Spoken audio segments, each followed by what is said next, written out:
हिंदू धर्म में भगवान विष्णु ने अधर्म और बुराई से लड़ने के लिए अवतार लिए हैं। अवतारों की कहानी अक्सर त्रिदेव यानी ब्रह्मा, विष्णु और महेश के भीतर पहलुओं से जुड़ी हुई है। पारंपरिक हिंदू खुद को हिंदुओं के रूप में नहीं बल्कि वैष्णवों, शैव या शक्ति के रूप में देखते हैं। देवताओं में से प्रत्येक की अपनी प्रतिमाएं और पौराणिक कहानियां हैं, लेकिन सभी के लिए सामान्य तथ्य यह है कि भगवान वास्तविकता का एक स्पष्ट रूप है, एक ऐसा रूप जिसे भक्त स्वीकार कर सकते हैं। भागवत गीता के अक्सर उद्धृत भाग में भगवान विष्णु के अवतारों की विशेष भूमिका का वर्णन किया गया है। अध्याय 4 पारलौकिक ज्ञान, पाठ 7 और 8। यदा यदा हि धर्मस्य ग्लानिर्भवति भावता अभ्युत्थानम् अधर्मस्य तदात्मानं सृजाम्यहम् परित्राणाय साधूनां विनाशाय च दुष्कृताम् धर्म संस्थापनार्थाय संभवामि युगे युगे। अर्थात जब भी और जहां भी धार्मिक प्रथा में गिरावट आती है, हे भारत के वंशज और असंबद्धता का एक प्रमुख उदय, उस समय मैं स्वयं को नीचे उतारता हूँ, धर्म परायणों का उद्धार करने और उपद्रवियों का सफाया करने के लिए, साथ ही धर्म के सिद्धांतों को फिर से स्थापित करने के लिए। मैं सहस्त्राब्दी के बाद खुद को सहस्त्राब्दी तक पहुंचाता हूं। भगवान विष्णु के 24वें अवतार के बारे में कहा जाता है कि काल के अवतार के रूप में उनका आना सुनिश्चित है। उनके 23 अवतार अब तक पृथ्वी पर अवतरित हो चुके हैं। इन 24 अवतारों में से 10 अवतार विष्णु जी के मुख्य अवतार माने जाते हैं, जिन्हें हम दशावतार भी बोलते हैं। परंतु आज हम आपको पौराणिक कथाओं में वर्णित भगवान विष्णु के सभी अवतारों के बारे में बताएंगे। लेकिन आगे बढ़ने से पहले अगर आप चैनल पर नए हैं तो इसको सब्सक्राइब कर लें और बेल आइकन को प्रेस कर लें और बोल नारायण नारायण। नंबर 1, श्री सनकादि मुनि। सृष्टि के आरंभ में लोक पितामह ब्रह्मा ने अनेक लोकों की रचना करने की इच्छा से घोर तपस्या की।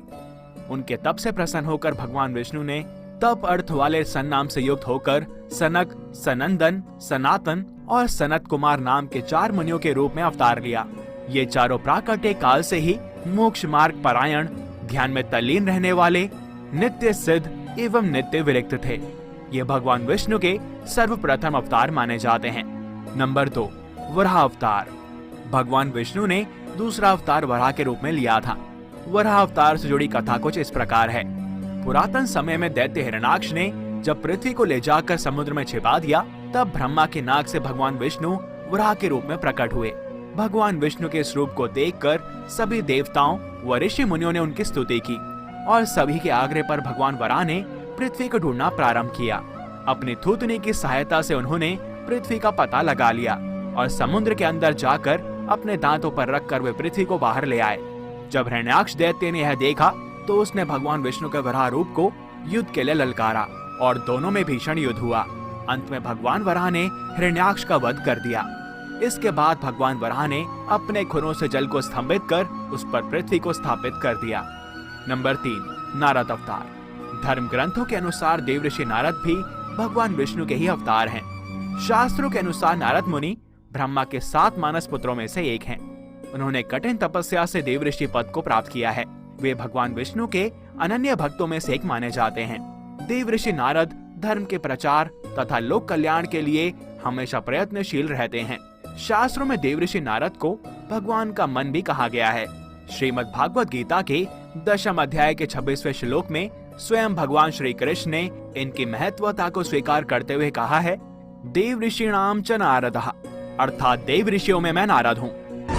जैसी आपकी आज्ञा प्रभु। नारायण नारायण। नंबर 4, नर नारायण। सृष्टि के आरंभ में भगवान विष्णु ने धर्म की स्थापना हेतु 2 रूपों में अवतार लिया। इस अवतार में वे अपने मस्तक पर जटा धारण किए हुए थे। उनके हाथों में हंस, चरणों में चक्र एवं वृक्षस्थल में श्रीवत्स के चिन्ह थे। उनका संपूर्ण वेश तपस्वियों के समान था। धर्म ग्रंथों के अनुसार भगवान विष्णु ने नर नारायण के रूप में यह अवतार लिया था। नंबर 5, कपिल मुनि। भगवान विष्णु ने 5वां अवतार कपिल मुनि के रूप में लिया है। उनके पिता का नाम महर्षि कर्दम व माता का नाम देवहूति था। शरशैया पर पड़े भीष्म पितामह के शरीर त्याग के समय वेदज्ञ व्यास आदि ऋषियों के साथ भगवा कपिल भी वहां पर उपस्थित थे। भगवान कपिल के क्रोध से ही राजा सगर के 8000 पुत्र भस्म हो गए थे। भगवान कपिल सांख्य दर्शन के प्रवर्तक हैं। कपिल मुनि भागवत धर्म के प्रमुख 12 आचार्यों में से एक हैं। नंबर 6, दत्तात्रेय अवतार। धर्म ग्रंथों के अनुसार दत्तात्रेय भी भगवान विष्णु के अवतार हैं और उनकी उत्पत्ति की कथा कुछ इस प्रकार है। एक बार माता लक्ष्मी, पार्वती व सरस्वती को अपने पतिव्रते पर अत्यंत गर्व हो गया, तो भगवान ने इनका अहंकार नष्ट करने के लिए लीला रची। उनके अनुसार एक दिन नारद जी घूमते घूमते देवलोक पहुँचे और तीनों देवियों को बारी बारी जाकर कहा कि ऋषि अत्रि की पत्नी अनसुया के सामने आपका सतीत्व तो कुछ भी नहीं। तीनों देवियों ने यह बात अपने स्वामियों को बताई और उनसे आग्रह किया कि वे सभी अनसुया के पतिव्रत्य की परीक्षा लें। तब भगवान ब्रह्मा, विष्णु और महेश साधु वेश बनाकर अत्रि मुनि के आश्रम गए। महर्षि अत्रि उस समय आश्रम में नहीं थे। तीनों ने देवी अनसुया से भिक्षा मांगी, किंतु यह भी कहा कि आपको निर्वस्त्र होकर हमें भिक्षा देनी होगी। अनसुया पहले तो यह सुनकर चौंक गई, लेकिन फिर साधुओं का अपमान ना हो इस डर से उन्होंने अपने पति का स्मरण किया और यह बोला कि यदि मेरा पतिव्रत्य धर्म सत्य है तो यह तीनों साधु 6-6 मास के शिशु हो जाएं। ऐसा बोलते ही त्रिदेव शिशु होकर रोने लगे। तब अनसुया ने माता बनकर उन्हें गोद में लेकर स्तनपान कराया और पालने में झुलाने लगी। जब तीनों देव अपने स्थान पर नहीं लौटे तो त्रिदेवियां व्याकुल हो गईं। तब नारद ने वहां आकर सारी बात बताई। तीनों देवियां अनसुया के पास आईं और उनसे क्षमा मांगने लगी। तब देवी अनसुया ने त्रिदेव को उनके पूर्व रूप में कर दिया। प्रसन्न होकर त्रिदेव ने उन्हें वरदान दिया कि हम तीनों अपने अंश से तुम्हारे गर्भ से पुत्र रूप में जन्म लेंगे। तब भगवान ब्रह्मा के अंश से चंद्रमा, भगवान शंकर के अंश से दुर्वासा और भगवान विष्णु के अंश से दत्तात्रेय का जन्म हुआ। तब त्रिमूर्ति पुनः पूर्ण नहीं हो जाती, तब तक मैं समग्र ब्रह्मांड को संतुलित करता रहूंगा। नंबर 7, यज्ञ। भगवान विष्णु के 7वें अवतार का नाम है यज्ञ। धर्म ग्रंथों के अनुसार भगवान यज्ञ का जन्म स्वयंभू मनवंतर में हुआ था। स्वयंभू मनु की पत्नी शत्रुपा के गर्भ से आकुति का जन्म हुआ। वे रुचि प्रजापति की पत्नी हुई। इन्हीं आकुति के यहाँ पर भगवान विष्णु यज्ञ नाम से अवतरित हुए। भगवान यज्ञ के उनकी धर्मपत्नी दक्षिणा से अत्यंत तेजस्वी 12 पुत्र उत्पन्न हुए। वे ही स्वयंभू मनवंतर में याम नामक 12 देवता कहलाए। नंबर 8, भगवान ऋषभ देव। भगवान विष्णु ने ऋषभ देव के रूप में 8वां अवतार लिया था। धर्म ग्रंथों के अनुसार महाराज नाभि की कोई भी संतान नहीं हुई थी और इस कारण उन्होंने अपनी धर्म पत्नी मेरु देवी के साथ पुत्र की कामना से यज्ञ किया। यज्ञ से प्रसन्न होकर भगवान विष्णु स्वयं प्रकट हुए और उन्होंने महाराज नाभि को वरदान दिया कि मैं ही तुम्हारे यहाँ पर पुत्र रूप में जन्म लूंगा। वरदान स्वरूप कुछ समय के बाद भगवान विष्णु महाराज नाभि के यहाँ पर पुत्र रूप में जन्मे। पुत्र के अत्यंत सुंदर सुगठित शरीर, कीर्ति, तेल, बल, ऐश्वर्य, यश, पराक्रम और शूरवीरता आदि गुणों को देखकर महाराज नाभि ने उसका नाम ऋषभ रख दिया। नंबर 9, आदिराज पृथु। नारायण देव के एक अवतार का नाम आदिराज पृथु है। धर्म ग्रंथों के अनुसार स्वयंभू मनु के वंश में अंग नामक प्रजापति का विवाह मृत्यु की मानसिक पुत्री सुनीता के साथ हुआ था और उनके यहाँ वेन नामक पुत्र हुआ। उसने भगवान को मानने से इनकार कर दिया और स्वयं की पूजा करने के लिए कहा। तब महर्षियों ने मंत्रपूत कुशों से उसका वध कर दिया और फिर महर्षियों ने पुत्रहीन राजा वेन की भुजाओं का मंथन किया, जिससे पृथु नाम का पुत्र उत्पन्न हुआ। पृथु के दाहिने हाथ में चक्र और चरणों में कमल का चिन्ह देखकर ऋषियों ने यह बताया कि पृथु के रूप में स्वयं श्री हरि का अंश अवतरित हुआ है। नंबर 10, मत्स्य अवतार। पुराणों के अनुसार भगवान विष्णु ने सृष्टि को प्रलय से बचाने के लिए मत्स्य अवतार लिया था। इसकी कथा इस प्रकार है। कृतयुग के आदि में राजा सत्यव्रत हुए। राजा सत्यव्रत एक दिन नदी में स्नान कर जलांजलि दे रहे थे कि तभी अचानक उनकी अंजलि में एक छोटी सी मछली आ गई। उन्होंने देखा तो सोचा वापस सागर में डाल दूं, लेकिन उस मछली ने बोला, आप मुझे सागर में मत डालिए, अन्यथा बड़ी मछलियां मुझे खा जाएंगी। तब राजा ने मछली को अपने कमंडल में रख लिया। मछली और बड़ी हो गई तो राजा ने उसे अपने सरोवर में रख दिया। तब देखते ही देखते मछली और बड़ी हो गई। तब राजा को समझ आ गया कि यह कोई साधारण जीव नहीं है, जिसके बाद राजा ने मछली से वास्तविक रूप में आने की प्रार्थना की। राजा की प्रार्थना को सुनकर साक्षात 4 भुजाधारी भगवान विष्णु वहां पर प्रकट हो गए और उन्होंने कहा कि यह मेरा मत्स्य अवतार है। जिसके बाद भगवान ने सत्यव्रत से कहा, सुनो राजन, आज से 7 दिन बाद प्रलय होगी। तब मेरी प्रेरणा से एक विशाल नाव तुम्हारे पास आएगी। तुम सप्त ऋषियों, औषधियों, बीजों व प्राणियों के सूक्ष्म शरीर को लेकर उसमें बैठ जाना। जब तुम्हारी नाव डगमगाने लगेगी तब मैं मत्स्य रूप में तुम्हारे पास आऊंगा और उस समय तुम वासुकी नाग के द्वारा उस नाव को मेरे सींग में बांध देना। उस समय प्रश्न पूछने पर मैं तुम्हें उत्तर दूंगा, जिससे मेरी महिमा जो परब्रह्म नाम से विख्यात है तुम्हारे हृदय में प्रकट हो जाएगी। तब समय आने पर मत्स्य रूपधारी भगवान विष्णु ने राजा सत्यव्रत को तत्व ज्ञान का उपदेश दिया, जो कि मत्स्य पुराण के नाम से प्रसिद्ध है। नंबर 11, कूर्म अवतार। धर्म ग्रंथों के अनुसार भगवान विष्णु ने कूर्म अर्थात कछुए का अवतार लेकर समुद्र मंथन में सहायता की थी। भगवान विष्णु के कूर्म अवतार को कच्छप अवतार भी कहते हैं। इसकी कथा इस प्रकार है। एक बार महर्षि दुर्वासा ने देवताओं के राजा इंद्र को श्राप देकर श्रीहीन कर दिया था। इंद्र जब भगवान विष्णु के पास पहुँचे तो प्रभु ने उनसे समुद्र मंथन करने को कहा। तब इंद्र भगवान विष्णु के कहे अनुसार दैत्यों व देवताओं के साथ मिलकर समुद्र मंथन करने के लिए तैयार हो गए। समुद्र मंथन करने के लिए मंदराचल पर्वत को मथानी एवं नागराज वासुकी को नेति बनाया गया। देवताओं और दैत्यों ने अपना मतभेद भुलाकर मंदराचल को उखाड़ा और उसे समुद्र की ओर ले चले, लेकिन वे सब मिलकर भी उसे अधिक दूरी तक नहीं ले जा सके। तब भगवान विष्णु ने मंदराचल को समुद्र तट पर रख दिया। देवता और दैत्यों ने मंदराचल को समुद्र में डालकर नागराज वासुकी को नेति बनाया, किंतु मंदराचल के नीचे कोई आधार नहीं होने के कारण वह समुद्र में डूबने लगा। यह देखकर भगवान विष्णु विशाल कूर्म यानी कि कछुए का रूप धारण कर समुद्र में मंदराचल के आधार बन गए। भगवान कूर्म की विशाल पीठ पर मंदराचल तेजी से घूमने लगा और इस प्रकार समुद्र मंथन संपन्न हो पाया। नंबर 12, भगवान धन्वंतरी। धर्म ग्रंथों के अनुसार जब देवताओं व दैत्यों ने मिलकर समुद्र मंथन किया था तो उसमें सबसे पहले भयंकर विष निकला था, जिसे भगवान शिव ने पी लिया। जिसके बाद समुद्र मंथन से उच्च श्रवा घोड़ा, देवी लक्ष्मी, एरावत हाथी, कल्प वृक्ष, अप्सराएं और साथ ही बहुत से रत्न निकले। सबसे अंत में भगवान धन्वंतरी अमृत कलश को लेकर प्रकट हुए। यही धन्वंतरी भगवान विष्णु के अवतार माने गए हैं। इन्हें औषधियों का स्वामी भी माना गया है। नंबर 13, मोहिनी अवतार। धर्म ग्रंथों के अनुसार समुद्र मंथन के दौरान सबसे अंत में धन्वंतरी अमृत कलश लेकर निकले थे और जैसे ही अमृत सामने आया तो सभी का अनुशासन भंग हो गया। देवताओं ने कहा कि हम ले लें, दैत्यों ने कहा कि हम ले लें। इसी खींचातानी में इंद्र का पुत्र जयंत अमृत कुंभ को लेकर भाग गया।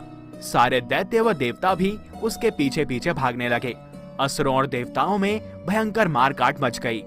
देवता परेशान होकर भगवान विष्णु के पास गए। तब भगवान विष्णु ने मोहिनी अवतार धारण किया। भगवान के मोहिनी रूप ने सभी को मोहित कर दिया। मोहिनी ने देवताओं व असुर की बात सुनी और कहा कि अमृत कलश अगर मुझे दे दिया जाए तो मैं बारी बारी से देवता व असुर को अमृत का पान करा दूंगी।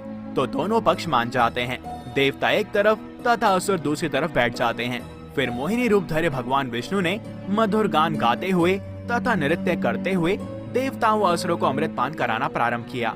वास्तविकता में मोहिनी अमृत पान तो सिर्फ देवताओं को ही करा रही थी, जबकि असुर समझ रहे थे कि वे भी अमृत पी रहे हैं। इस प्रकार भगवान विष्णु ने मोहिनी अवतार लेकर देवताओं का भला किया। नंबर 14, भगवान नरसिंह। भगवान विष्णु ने नरसिंह अवतार लेकर दैत्यों के राजा हिरण्यकशिपु का वध किया था। इस अवतार की कथा इस प्रकार है। धर्म ग्रंथों के अनुसार दैत्यों का राजा हिरण्यकशिपु स्वयं को भगवान से भी अधिक बलवान मानता था। उसे मनुष्य, देवता, पक्षी, पशु ना दिन में, ना रात में, ना धरती पर, ना आकाश में, ना घर में, ना घर के बाहर, ना शस्त्र से और ना ही अस्त्र से मरने का वरदान प्राप्त था।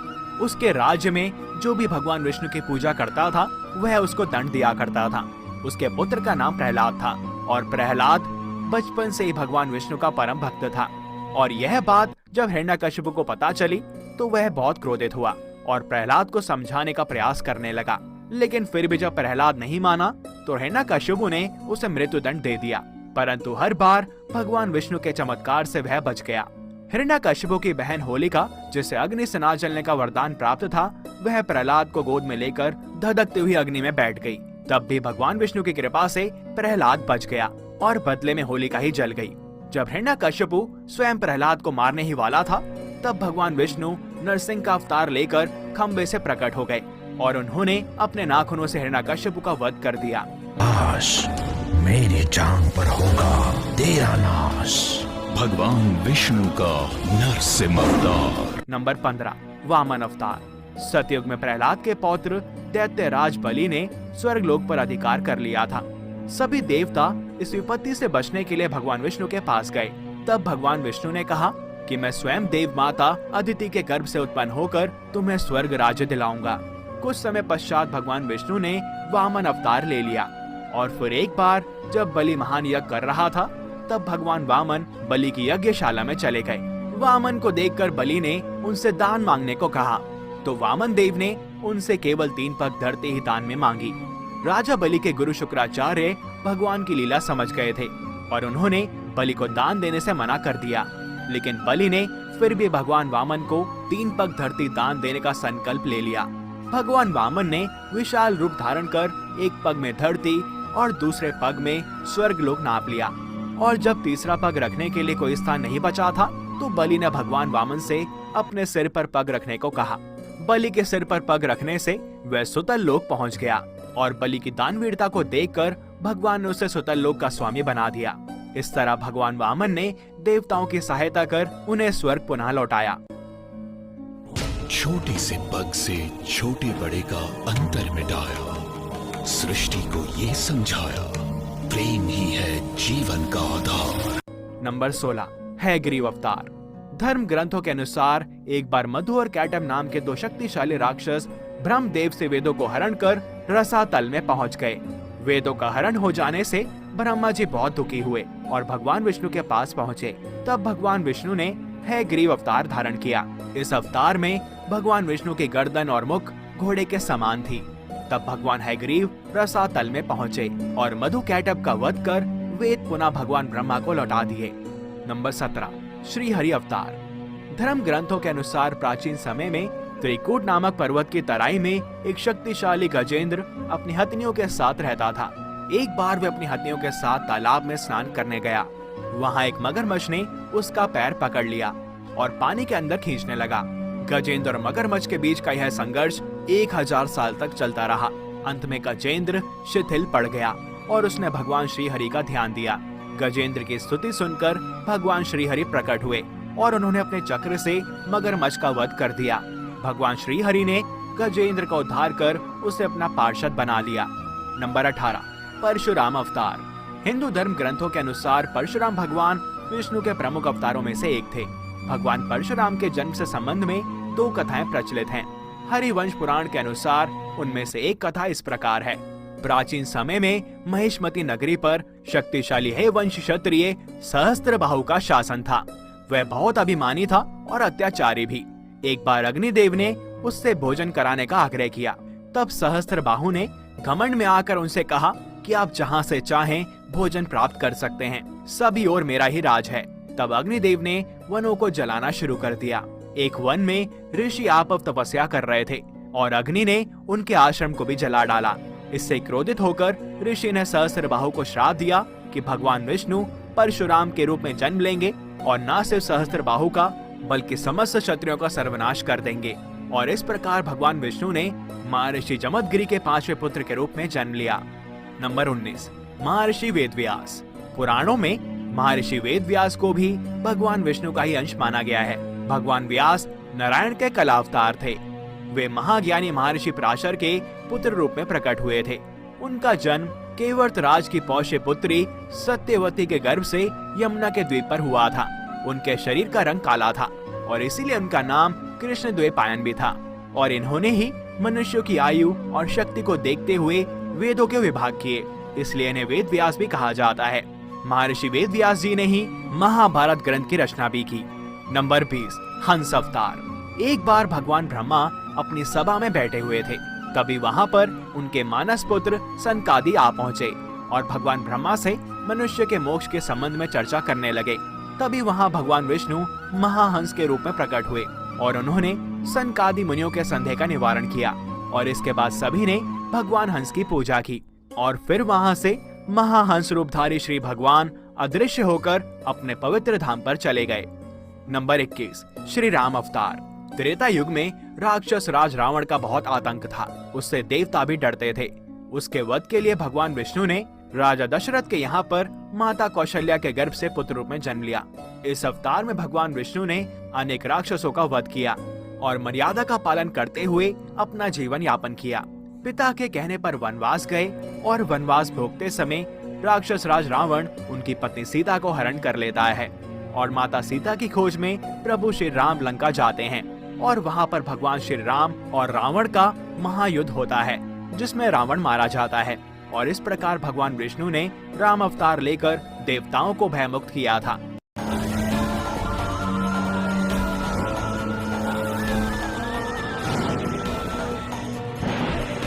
नंबर 22, श्री कृष्ण अवतार। द्वापर युग में भगवान विष्णु ने श्री कृष्ण अवतार लेकर अधर्मियों का नाश किया था।